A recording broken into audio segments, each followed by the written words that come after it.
പ്രിയപ്പെട്ട വിദ്യാർത്ഥികളെ, Kerala university 2ാം semester BCom വിദ്യാർത്ഥികളുടെ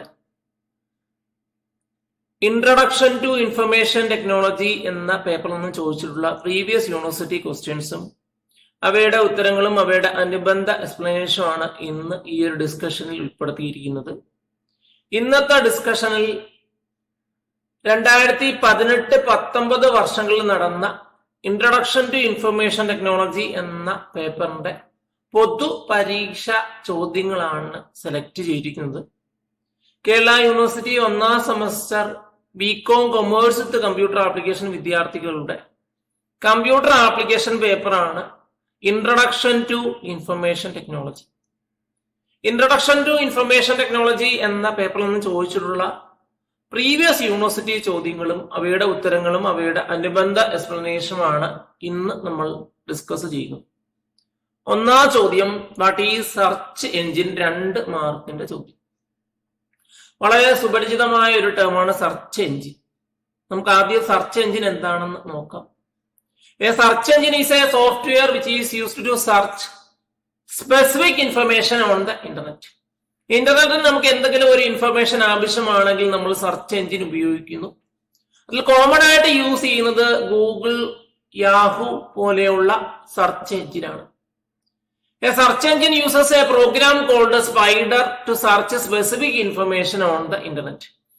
ഇന്റർനെറ്റിൽ സ്പെസിഫിക് ഇൻഫർമേഷൻ സെർച്ച് ചെയ്യാൻ വേണ്ടി സെർച്ച് എഞ്ചിന്റെ കൂടെ ഉപയോഗിക്കുന്ന പ്രോഗ്രാമാണ് സ്പൈഡർ.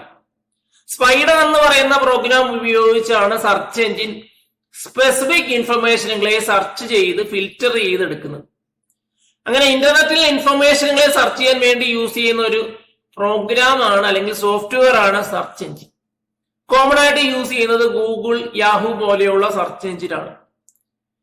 ഇനിയും അടുത്ത ഒരു പ്രാധാന്യം എന്ന് പറയുന്നത് അൾട്ടാ വിസ്റ്റ എന്ന് പറയുന്ന ഒരു സെർച്ച് എഞ്ചിൻ നമുക്ക് കേൾവിയില്ല. എന്നാൽ ഫസ്റ്റ് ടെക്സ്റ്റ് ബേസ്ഡ് സെർച്ച് എഞ്ചിനാണ് അൾട്ടാ വിസ്റ്റ. അതുപോലെ ചൈനീസ് സെർച്ച് എഞ്ചിനാണ് ബൈഡു. ഇത് വളരെ കേട്ടുകേൾവിയില്ലാത്ത ഒരു 2 സെർച്ച് എഞ്ചിനാണ് അൾട്ടാ വിസ്റ്റയും ബൈഡു. ഇനി 2ാം ചോദ്യം, what is main frame computer? 2 മാർക്കിന്റെ ചോദ്യം. A mainframe computer is a large computer. It is primarily used for critical application. ഒരു ലാർജ് ക്വാണ്ടിറ്റി ഡേറ്റ പ്രോസസിംഗ് പോലെയുള്ള ആവശ്യങ്ങൾക്ക് വേണ്ടി ഉപയോഗിക്കുന്ന ലാർജ് കമ്പ്യൂട്ടർ ആണ് main frame computer. It consist of multiple CPU. പലപ്പോഴും large business ഓർഗനൈസേഷനിൽ ബൾക്ക് ഡേറ്റ പ്രോസസിംഗിന് വേണ്ടി use ചെയ്യുന്ന ഒരു ലാർജ് കമ്പ്യൂട്ടർ ആണ് മെയിൻ ഫ്രെയിം കമ്പ്യൂട്ടർ. 3ാം ചോദ്യം, എക്സ്പ്ലെയിൻ ഓപ്പറേറ്റിംഗ് സിസ്റ്റം. 4 മാർക്കിന്റെ ചോദ്യം. An operating system is a software that acts as an interface between hardware and user. ഹാർഡ്വെയറും യൂസറും തമ്മിൽ ഇന്റർഫേസ് ആയിട്ട് പ്രവർത്തിക്കുന്ന സിസ്റ്റം സോഫ്റ്റ്വെയർ ആണ് operating system. So an operating system is a system software that acts as an interface between hardware and user. It manages the computer hardware. കമ്പ്യൂട്ടറിന്റെ hardware ഡിവൈസുകളെ control ചെയ്യുന്നു. It provide services for computer program. മറ്റുള്ള computer പ്രോഗ്രാമിന് service provide ചെയ്യുന്നു. It provide software resources. Software റിസോഴ്സുകൾ provide ചെയ്യുന്നു, സർവീസുകളും നൽകുന്നു. അങ്ങനെ ഒരു കമ്പ്യൂട്ടറിന്റെ അടിസ്ഥാനപരമായ പ്രവർത്തനങ്ങളെ നിയന്ത്രിക്കുന്ന സോഫ്റ്റ്വെയർ ആണ് operating system. Operating system acts as an interface between hardware and user. ഹാർഡ്വെയറും യൂസറും തമ്മിൽ ഇടനിലക്കാരനായി പ്രവർത്തിക്കുന്ന സിസ്റ്റം സോഫ്റ്റ്വെയർ ആണ് ഓപ്പറേറ്റിംഗ് സിസ്റ്റം.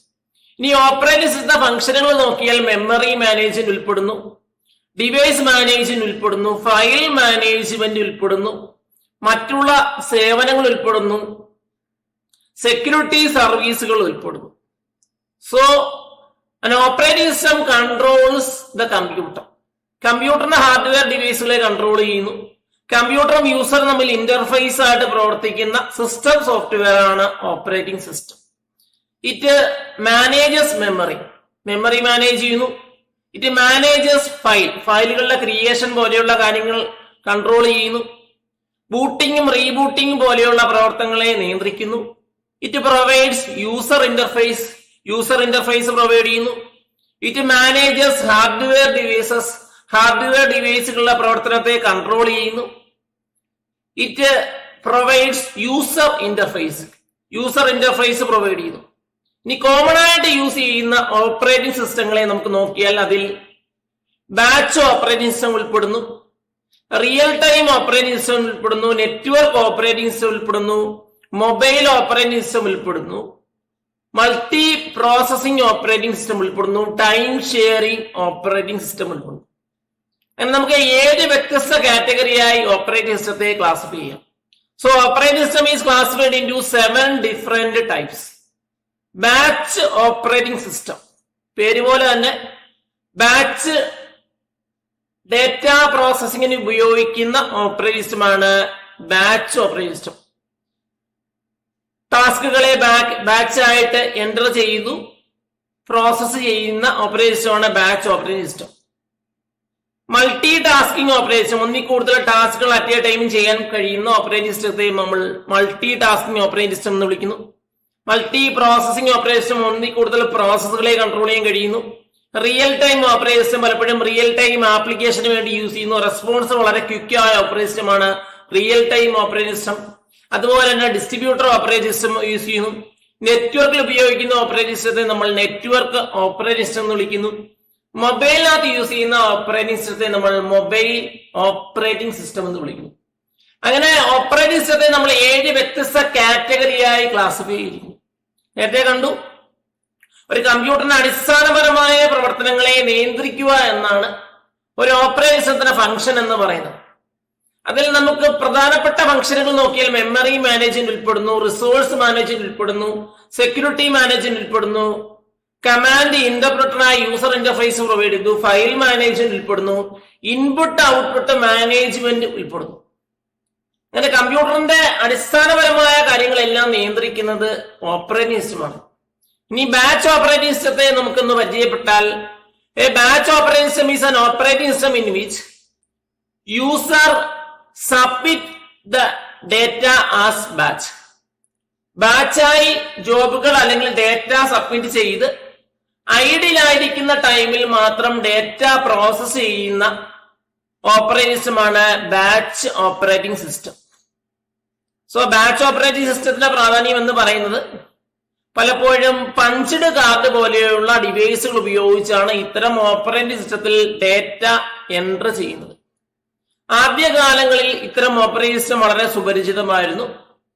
ഇനി രണ്ടാമതാണ് മൾട്ടി ടാസ്കിംഗ് അല്ലെങ്കിൽ time sharing operating system. A multitasking operating system allows to execute multiple tasks at the same time. Multiple ടാസ്കുകൾ execute ചെയ്യുന്ന ഓപ്പറേറ്റിംഗ് സിസ്റ്റത്തെയാണ് മൾട്ടി ടാസ്കിംഗ് ഓപ്പറേറ്റിംഗ് സിസ്റ്റം എന്ന് വിളിക്കുന്നത്.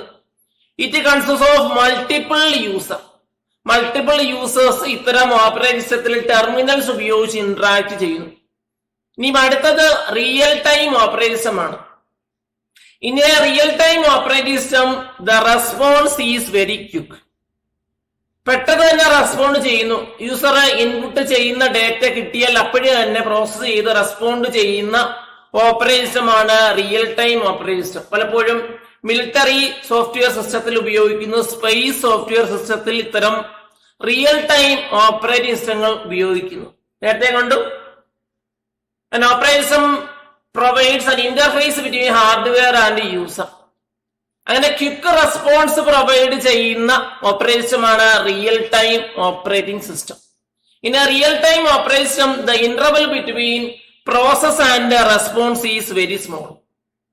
റെസ്പോൺസും പ്രോസസും തമ്മിലുള്ള ഒരു അന്തരം വളരെ കുറവായ ഓപ്പറേറ്റിംഗ് സിസ്റ്റമാണ് റിയൽ ടൈം ഓപ്പറേറ്റിംഗ് സിസ്റ്റം. ഇനിയും ഡിസ്ട്രിബ്യൂട്ടഡ് ഓപ്പറേറ്റിംഗ് സിസ്റ്റം എന്താണെന്ന് നോക്കാം. Distributed system consist of many processors located in different machine. Different മെഷീനിൽ ലൊക്കേറ്റ് ചെയ്യുന്ന പ്രോസസർ ഉപയോഗിക്കുന്ന ഓപ്പറേറ്റിംഗ് സിസ്റ്റമാണ് ഡിസ്ട്രിബ്യൂട്ടഡ് ഓപ്പറേറ്റിംഗ് സിസ്റ്റം എന്ന് വിളിക്കുന്നത്. ഇനി നെറ്റ്വർക്കിൽ ഉപയോഗിക്കുന്ന ഓപ്പറേറ്റിംഗ് സിസ്റ്റം, സർവർ പോലെയുള്ള സംവിധാനങ്ങളിൽ ഉപയോഗിക്കുന്ന ഓപ്പറേറ്റിംഗ് സിസ്റ്റമാണ് network operating system. A network operating system runs on A server. Server എന്ന വളരെ കപ്പാസിറ്റി കൂടിയ സ്പീഡ് കൂടിയ നെറ്റ്വർക്കിൽ ഉപയോഗിക്കുന്ന കമ്പ്യൂട്ടറാണ്. അത്തരം കമ്പ്യൂട്ടറിൽ ഉപയോഗിക്കുന്ന ഓപ്പറേറ്റിംഗ് സിസ്റ്റത്തെ നമ്മൾ പൊതുവെ നെറ്റ്വർക്ക് ഓപ്പറേറ്റിംഗ് സിസ്റ്റം എന്ന് വിളിക്കുന്നു. It is capable of handling data, security application and other network function. Network ഫംഗ്ഷനുകൾ നിയന്ത്രിക്കാൻ കഴിയുന്ന ഇത്തരം ഓപ്പറേറ്റിംഗ് സിസ്റ്റങ്ങൾ പൊതുവെ നെറ്റ്വർക്ക് ഡിവൈസിൽ ഉപയോഗിക്കുന്നു, അല്ലെങ്കിൽ സെർവറിലാണ് ഇൻസ്റ്റാൾ ചെയ്ത് ഉപയോഗിക്കുന്നത്. ഇനി അടുത്തതാണ് mobile operating system. Mobile operating system are used in mobile phone. Smart ഫോണുകൾ, ടാബ്ലറ്റ് പോലെയുള്ള പേഴ്സണൽ ഡീറ്റെയിൽ അസിസ്റ്റൻസ് പോലെയുള്ള ഡീറ്റെയിൽ ഡിവൈസുകളാണ് പൊതുവെ മൊബൈൽ ഓപ്പറേറ്റിംഗ് സിസ്റ്റം ഉപയോഗിക്കുന്നത്. മൊബൈൽ ഓപ്പറേറ്റിംഗ് സിസ്റ്റത്തിന്റെ പ്രാധാന്യം എന്ന് പറയുന്നത് പലപ്പോഴും സ്മാർട്ട് ഫോണുകളാണ് കൂടുതലായിട്ടും ഇത്തരം ഓപ്പറേറ്റിംഗ് സിസ്റ്റം കാണപ്പെടുന്നത്. വളരെ സുപരിചിതമായ ഒരു ഓപ്പറേറ്റിംഗ് സിസ്റ്റമാണ് മൊബൈൽ ഓപ്പറേറ്റിംഗ് സിസ്റ്റമാണ് ആൻഡ്രോയിഡ് എന്ന് പറയുന്നത്. ലിനക്സിന്റെ കേർണൽ ബേസ്ഡ് ആയ ഒരു ഓപ്പറേറ്റിംഗ് സിസ്റ്റമാണ്, അതല്ലെങ്കിൽ ലിനക്സിന്റെ അടിസ്ഥാനത്തിൽ പ്രവർത്തിക്കുന്ന ഒരു മൊബൈൽ ഓപ്പറേറ്റിംഗ് സിസ്റ്റമാണ് ആൻഡ്രോയിഡ് എന്ന് പറയുന്നത്. അങ്ങനെ 7 വ്യത്യസ്ത കാറ്റഗറി ഓഫ് ഓപ്പറേറ്റിംഗ് സിസ്റ്റങ്ങൾ ഇന്ന് നിലവിലുണ്ട്. Distributor operating system, network operating system, real time operating system പോലെയുള്ള ഇതിൽ ഉൾപ്പെടുന്നു. 4ാമത്തെ ചോദ്യം, give the advantages of super computers. 2 മാർക്കിന്റെ ചോദ്യം. സൂപ്പർ കമ്പ്യൂട്ടേഴ്സിന്റെ അഡ്വാൻറ്റേജുകളെ കുറിച്ചാണ് ചോദ്യം. നമുക്കറിയാവുന്നതാണ്, ഏറ്റവും ഫാസ്റ്റസ്റ്റ് ആയ കമ്പ്യൂട്ടർ ആണ് supercomputer. A supercomputer is the fastest computer in the world. ഇന്ന് ലോകത്തിൽ ലഭ്യമായ ഏറ്റവും പവർ കൂടിയതും ഏറ്റവും സ്പീഡ് കൂടിയതുമായ കമ്പ്യൂട്ടറാണ് supercomputer. The speed of a supercomputer is expressed in flops. Flops എന്ന് പറയുന്ന യൂണിറ്റ് ഉപയോഗിച്ചാണ് ഒരു സൂപ്പർ കമ്പ്യൂട്ടറിന്റെ സ്പീഡ് നമ്മൾ മെഷർ ചെയ്യുന്നത്, അല്ലെങ്കിൽ റെപ്രസെന്റ് ചെയ്യുന്നത്.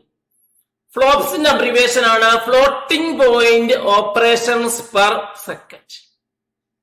ഇന്ത്യയിലെ ആദ്യത്തെ സൂപ്പർ കമ്പ്യൂട്ടറാണ് പരം എന്ന് പറയുന്ന കമ്പ്യൂട്ടർ. സിഡാക് എന്ന ഇൻസ്റ്റിറ്റ്യൂഷൻ ആണ് ഇത് ഡെവലപ്പ് ചെയ്തിരിക്കുന്നത്. So A supercomputer is the fastest computer in the world. It can handle multiple task at A time. The speed of a supercomputer is expressed in flops. 5ാം ചോദ്യം, what is a computer monitor? 2 മാർക്കിന്റെ ചോദ്യം. A computer monitor is an output device. ഒരു output device ആണ് computer monitor. Computer monitors നമ്മൾ 2ആയി ക്ലാസ്സിഫിക്കുന്നു, monochrome and colour. Monochrome എന്ന് പറഞ്ഞാൽ black and white monitor. Colour എന്ന് പറയുന്നത് പലപ്പോഴും നമ്മൾ ഇന്ന് ഉപയോഗിക്കുന്ന കളർ മോണിറ്റർ. ഇനിയും ഒരു മോണിറ്ററിനകത്ത് ഡിസ്പ്ലേ ചെയ്യുന്ന ഇമേജിന്റെ ക്വാളിറ്റിയെ സൂചിപ്പിക്കുന്ന ടേം ആണ് resolution. The quality of image displayed on A monitor depends on resolution. കമ്പ്യൂട്ടറിൽ 2 തരം ഡിവൈസുകളാണ് പൊതുവേ ഉള്ളത്, ഇൻപുട്ട് ഡിവൈസുകളും ഔട്ട്പുട്ട് ഡിവൈസുകളും. അതിൽ കോമൺ ആയി യൂസ് ചെയ്യുന്ന ഒരു ഔട്ട്പുട്ട് ഡിവൈസ് ആണ് മോണിറ്റർ. മോണിറ്ററിന്റെ പ്രാധാന്യം എന്ന് പറയുന്നത് പലപ്പോഴും റിസൾട്ടുകൾ ഡിസ്പ്ലേ ചെയ്യുന്നു. ഔട്ട്സൈഡ് വേൾഡിന് കമ്മ്യൂണിക്കേറ്റ് ചെയ്യാൻ വേണ്ടി പലപ്പോഴും മോണിറ്റേഴ്സ് ഹെൽപ്പ് ചെയ്യുന്നു. ഇനി 6ാം ചോദ്യം, what is mobile operating system? 2 മാർക്കിന്റെ ചോദ്യം. A mobile operating system is an operating system which is used in mobile phone. Mobile ഫോണുകൾ ഉപയോഗിക്കുന്ന ഓപ്പറേറ്റിംഗ് സിസ്റ്റമാണ് മൊബൈൽ ഓപ്പറേറ്റിംഗ് സിസ്റ്റം. ഇനി മൊബൈൽ ഓപ്പറേറ്റിംഗ് സിസ്റ്റത്തിന്റെ എക്സാമ്പിൾ നോക്കിയാൽ അതിൽ ആൻഡ്രോയിഡ് എന്ന് പറയുന്നത് വളരെ സുപരിചിതമായ ഒരു ഓപ്പറേറ്റിംഗ് സിസ്റ്റമാണ്.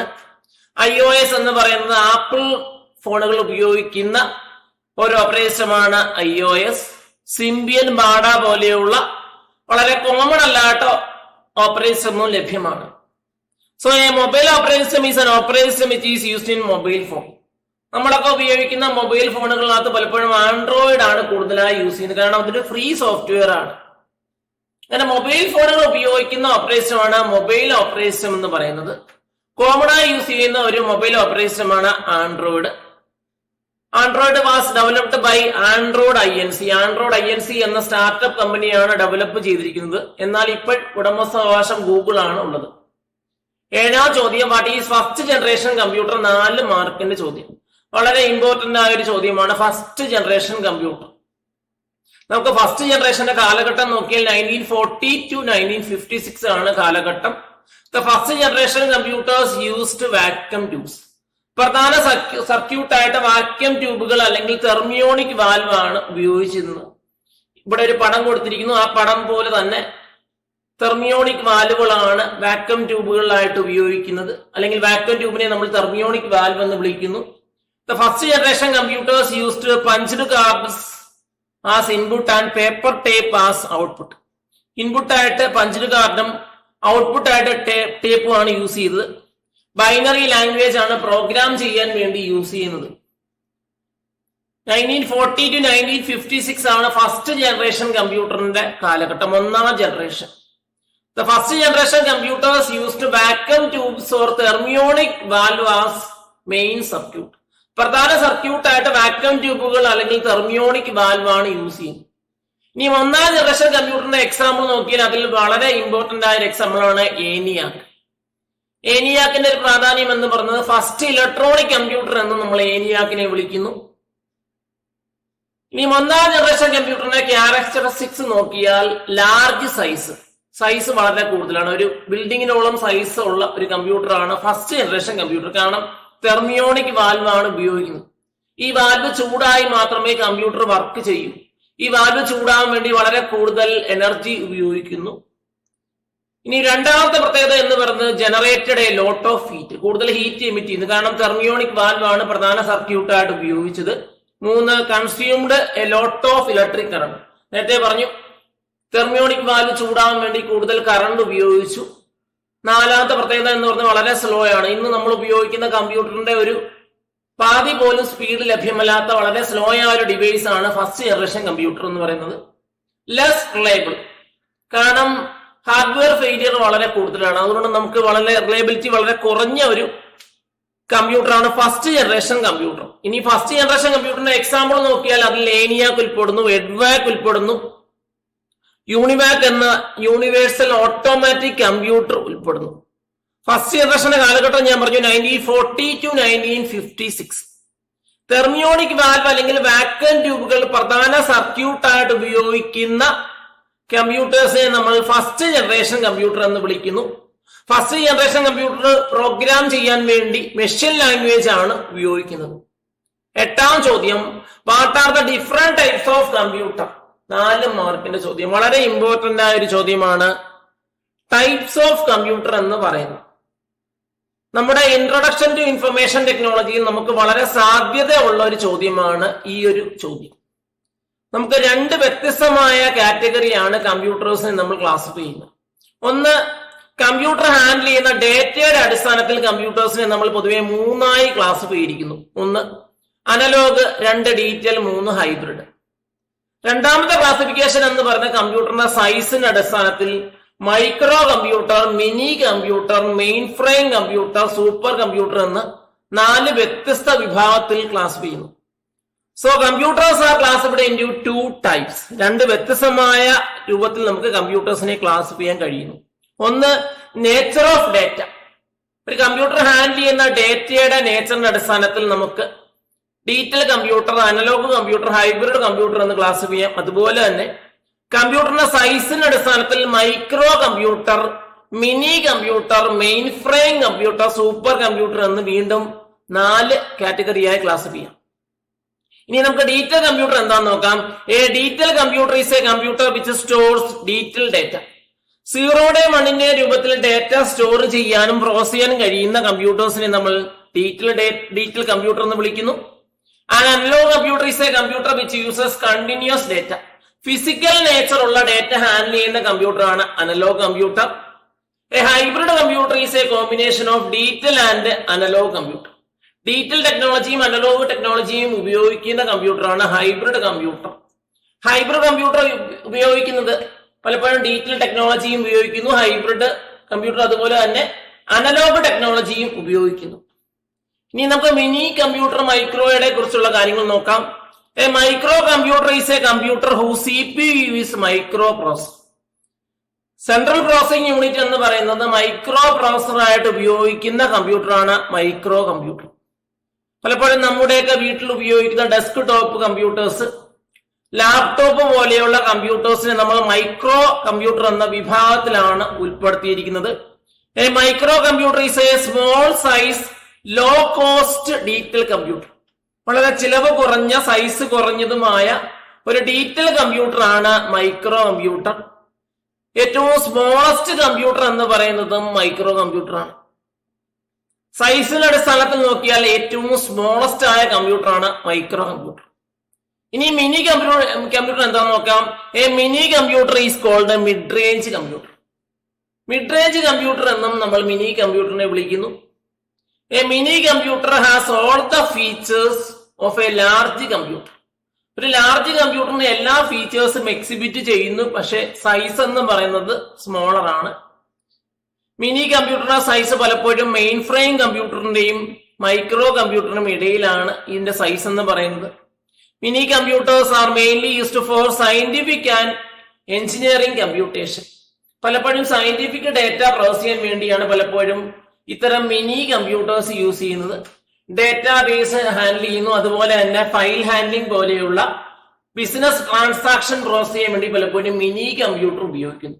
So a mini computer is called mid range computer. It has all the features of a large computer but it size is smaller. ഒരു ലാർജ് കമ്പ്യൂട്ടറിന്റെ എല്ലാ ഫീച്ചേഴ്സും എക്സിബിറ്റ് ചെയ്യുമ്പോഴും പലപ്പോഴും സൈസ് വളരെ ചെറുതായ ഒരു കമ്പ്യൂട്ടറാണ് മിനി കമ്പ്യൂട്ടർ. മിനി കമ്പ്യൂട്ടർ ഉപയോഗം കണ്ടു സയന്റിഫിക് ഡേറ്റ പ്രോസസിംഗ് പോലെയുള്ള കാര്യങ്ങൾക്ക് ഉപയോഗിക്കുന്നു. ഇനിയും മൂന്നാമത്തെ ടൈപ്പ് ഓഫ് കമ്പ്യൂട്ടറാണ് മെയിൻ ഫ്രെയിം കമ്പ്യൂട്ടർ.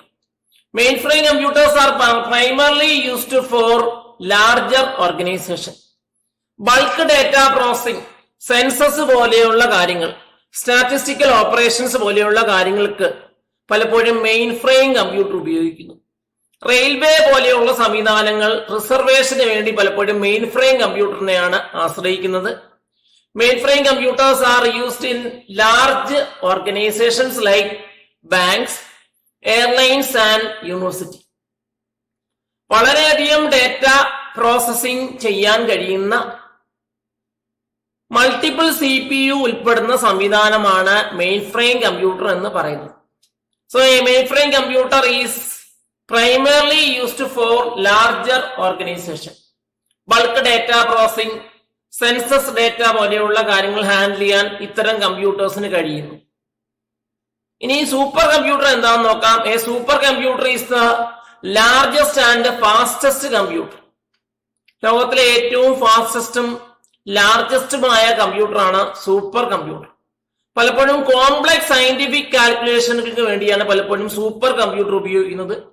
DNA ഘടന പഠിക്കുന്നു, അത്തരം സയന്റിഫിക് ആപ്ലിക്കേഷന് വേണ്ടിയാണ് ഇത്തരം കമ്പ്യൂട്ടേഴ്സ് യൂസ് ചെയ്യുന്നത്. ഒരു സൂപ്പർ കമ്പ്യൂട്ടറിന്റെ സ്പീഡ് നമ്മൾ ഫ്ലോപ്സ് എന്ന് പറയുന്ന floating point operations per second എന്ന ടേം ഉപയോഗിച്ചാണ് റെപ്രസെന്റ് ചെയ്യുന്നത്. So A supercomputer is the largest and fastest computer. The speed of a supercomputer is expressed in flops. അങ്ങനെ കമ്പ്യൂട്ടറിനെ നമ്മൾ രണ്ട് വ്യത്യസ്ത തലത്തിൽ ക്ലാസിഫൈ ചെയ്യുന്നു.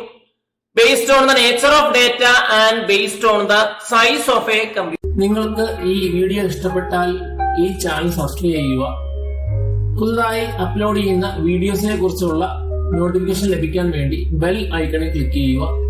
നിങ്ങളുടെ അഭിപ്രായങ്ങളും നിർദ്ദേശങ്ങളും കമന്റ് ബോക്സിൽ കമന്റ് ആയി പോസ്റ്റ് ചെയ്യുക. Thanks for watching.